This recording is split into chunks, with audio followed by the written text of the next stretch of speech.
Penetapan tersangka terhadap eks-pimpinan KPK yakni Saudara Firly Bahuri yang diduga melakukan tindak pidana pemerasan maupun tindak pidana gratifikasi yang dimulai dari tahun 2020 sampai tahun 2023 di Kementerian Pertanian yang dipimpin oleh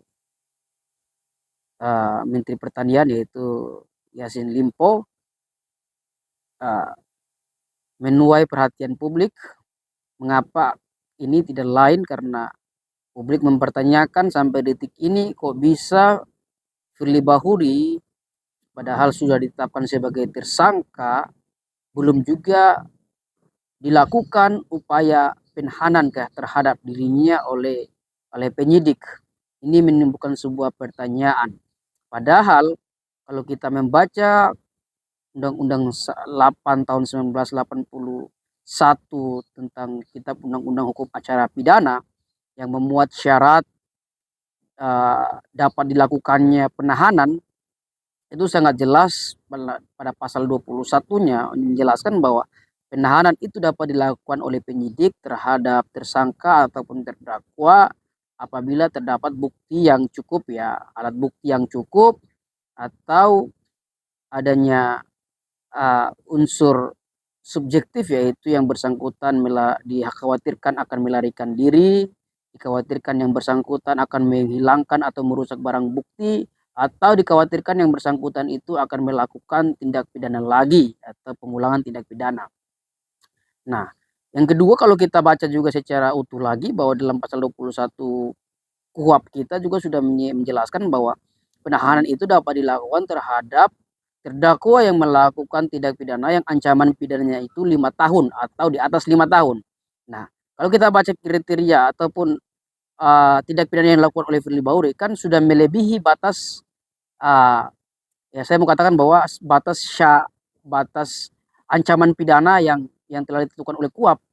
Ya kan KUHP menentukan penahanan itu dapat dilakukan dalam posisi yang bersangkutan melakukan tindak pidana 5 tahun atau di atas 5 tahun. Nah, sekarang Firly Bahuri melakukan tindak pidana yaitu dugaan eh, pemerasan maupun dugaan gratifikasi, tindak pidana korupsi ini maksudnya, dan itu ancamannya adalah di atas 5 tahun. Nah, seharusnya unsur ini setelah terpenuhi, telah qualified untuk dilakukan penahanan terhadap dirinya, kan begitu. Nah, tapi kok sampai detik ini belum juga diadakan upaya penahanan. Nah, ini menjadi sebuah pertanyaan yuridis dan ada apa.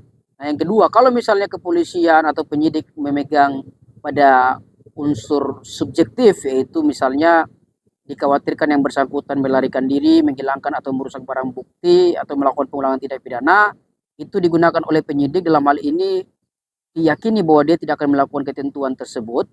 Ya saya pikir ya dengan kapasitas dia sebagai uh, sebagai seorang jenderal kepolisian, kemudian sebagai pimpinan KPK, walaupun sudah sebagai ex dan seterusnya, tentu dia punya pengaruh yang luar biasa untuk melakukan ketiga hal tadi, baik menghilangkan barang bukti, merusak barang bukti, dan lain seterusnya. Nah, ini harusnya digunakan sebagai syarat subjektif kepolisian untuk sesegera mungkin melakukan penahanan, kan begitu.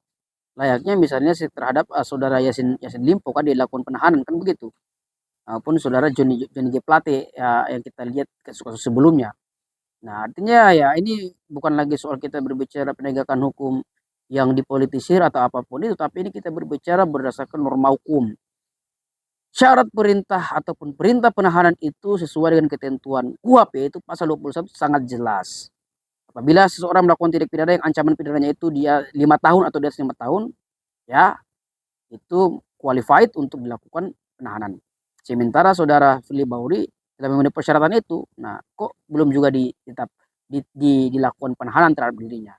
Nah, ini saya pikir penyidik Polda Metro Jaya harus harus uh, harus responsif dan harus melihat titik ini supaya ya citra kepolisian ini bisa bisa di independensi profesionalitasnya itu bisa dipercaya oleh publik. Termasuk saya sendiri, ya saya mendorong agar Polda Metro Jaya ya seharusnya sudah apa ya, saya pikir tak ada lagi alasan yang dapat yang orang bisa menolak apabila penyidik Polda Metro Jaya itu melakukan penahanan kepada yang bersangkutan, karena semua persyaratan, semua unsur syarat subjektif maupun objektif ya semuanya sesungguhnya telah terpenuhi 100%, 100%. Jadi sudah tidak ada lagi alasan yang dapat merasionalisasikan bahwa tidak boleh tidak memenuhi persyaratan untuk dilakukan penahanan.